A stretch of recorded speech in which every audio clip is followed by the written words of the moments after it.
Hello, welcome back to this series about French polishing.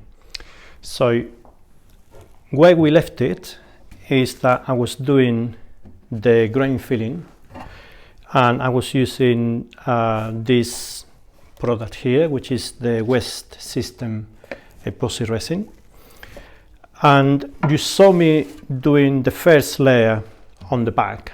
So I also did the sides, and this one, it's already been sort of cleaned up, but I want to show you that in a minute. And what I did is that I actually did 3 layers of epoxy resin. They were all very thin.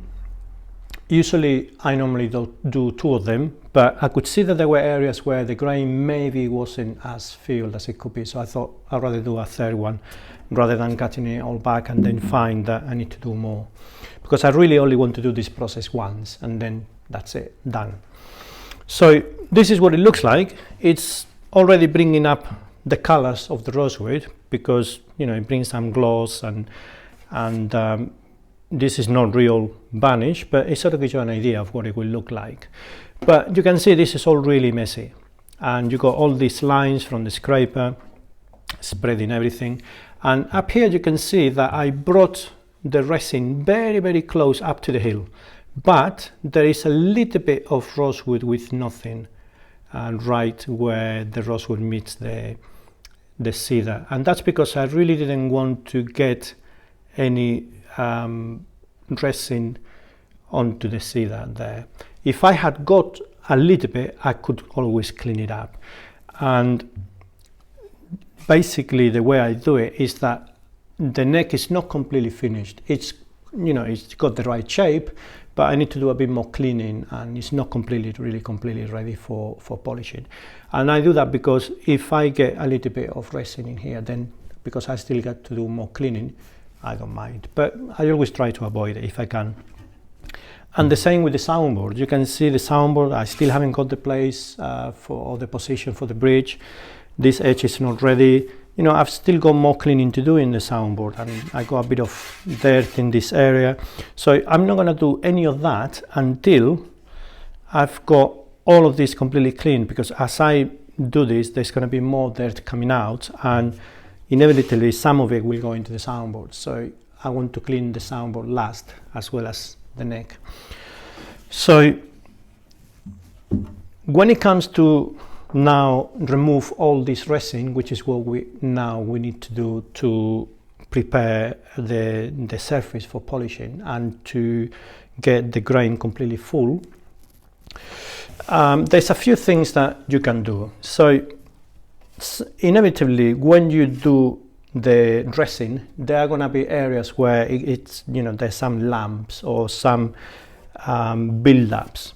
So those you could tackle with a fresh blade and use it as a scraper. This is really a blade from like a normal Stanley knife, but if you use just one of those spare blades, I don't know if it's very easy to see in the camera. I'll try to get the right angle so that you can see, but over here there is a little build-up of resin. I don't know if you can see it, but what I will do is that I can scrape it off a little bit, and that will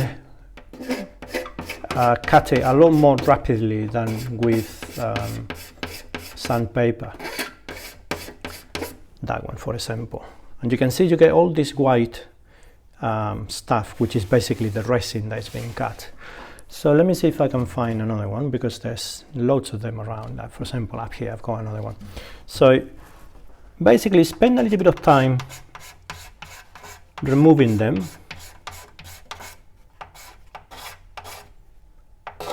and you will see that the shine goes, and all of a sudden the wood becomes very matte, and that tells you that you've already cut as much as you want to.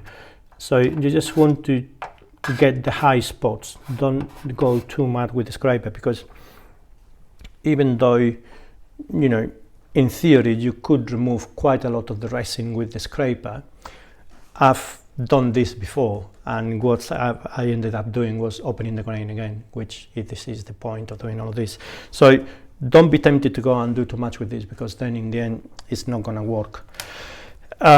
Also the same look of usually the edges, sometimes they have a little build up, so you find any of them, you can scrape them off.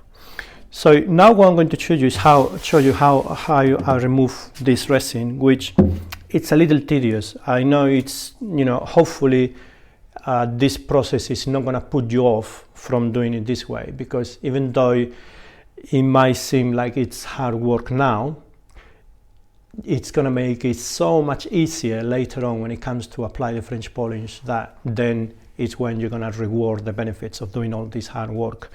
So the first thing that I would do, sometimes you notice that the resin have this sort of feel of kind of oily feel to the touch. Don't worry, that's normal. The main thing that you need to know is that when you look at the pot that you use to mix the resin, if you go into that and try to dig your nail into it, it needs to be really rock hard, and you can hear it. This is really dry. So if this is really dry here, it is going to be really dry here as well, even though you might have that sort of feel of an oily surface, which that will go very quickly. So what I'm going to do first is I'm going to get a block, and I have a bit of cork on this block, and this cork is really a little hard, but it's not as hard as the wood itself. And you probably have your own way of doing this, but this is the way I like doing it. And I'm going to start with 120 sandpaper. This is really quite coarse, and basically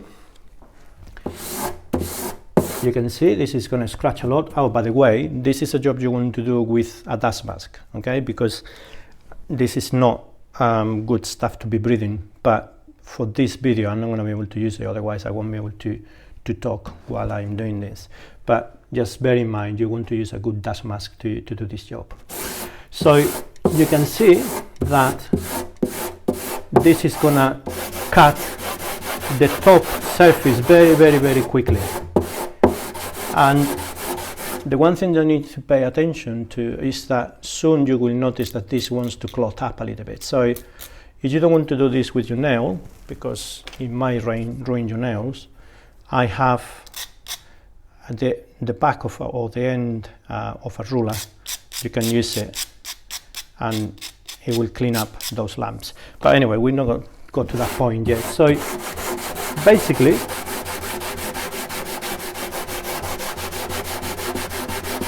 you just want to be leveling everything up. And now I can show you the first sort of initial thing to take into consideration here.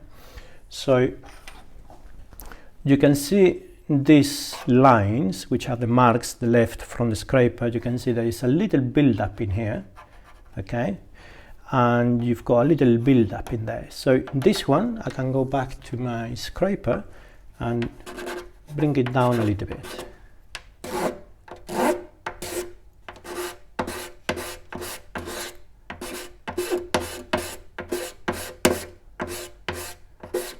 Like that. And these ones I'm just going to carry on with the sandpaper.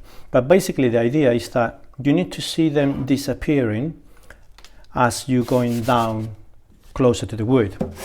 And as soon as you get all these lines going, I'm going to be switching into 180, into a much finer. Here you got these lumps in here that I was telling you earlier on, so you can just get them out easily like that. This is also gonna damage the sandpaper a little bit, but it still will be a while before you need to change the paper. So what I'm going to do is, I'm not really ready to switch to 180, but I'm just gonna do a little bit now so that you can see what this does. If I can find one piece. not here, so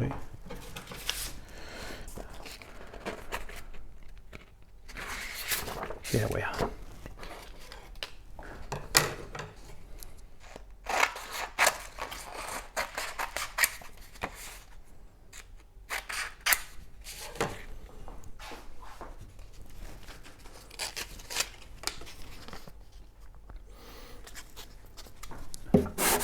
So yes, this is 180, and you know, I can do a little bit more with 120, but I just want to be able to show you the process without making this video very long, otherwise you're going to be bored just watching me sanding, which is not a fun thing to do. Right, so basically you're going to carry on obtaining this white dust. Okay, so you get your hoover nearby and also a cloth to wipe it. You don't want to be blowing it, so I'm just going to get my hoover and I'm going to clean this up. So I'm going to plug it into here, there.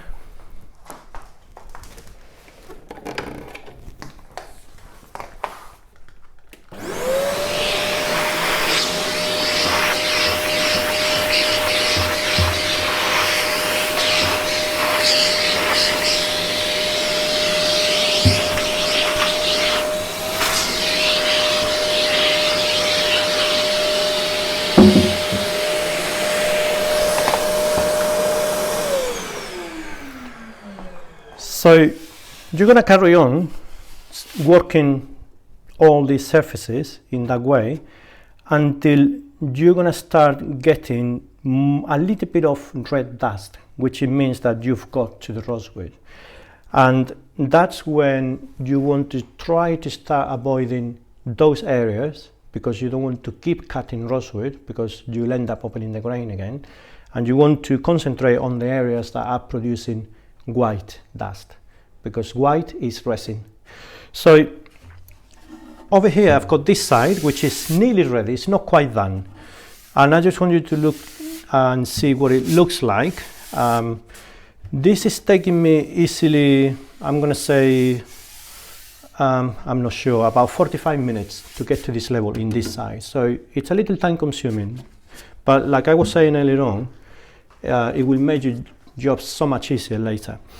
So here you can see this is a little patchy, and I didn't want to clean it completely because I wanted you to be able to see what I'm talking about when it comes to cleaning the white dust area rather than the rosewood. So over here near the hill I can see that there is a little bit of areas where there's still a little bit of resin left, but there's also areas where I've got to the wood as well. There's a little bit of resin in here, bit of resin in here. So once you wipe the surface, you are able to see those spots.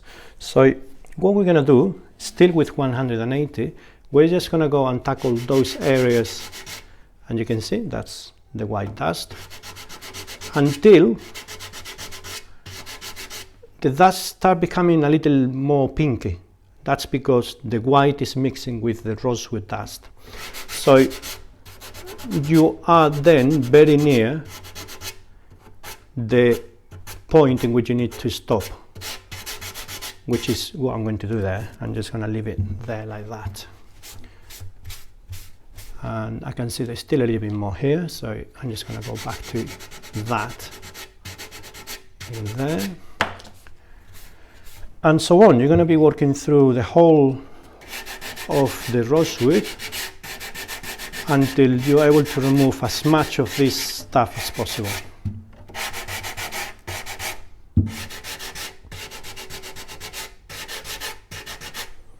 Like that. So I still got a bit more to do, but you know, it's just a matter of being meticulous and patient. And then what I will be doing is that I will switch from 180 to 240 and clean up all the scratches left by the sandpaper, by the 180 sandpaper. And then after I've done the cleaning with 240, I will be doing it with 320 as well. So I'm gonna leave it at that. I'm not gonna be doing more sanding here in this video, because otherwise it's gonna be a bit too long and it's not really necessary. But what I'll do off camera is that I'm gonna do all the cleaning up of the resin. I'm gonna remove all of this.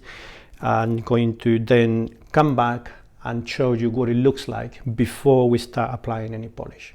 So that's the grain filling process, and I'll show you in the next video what it looks like.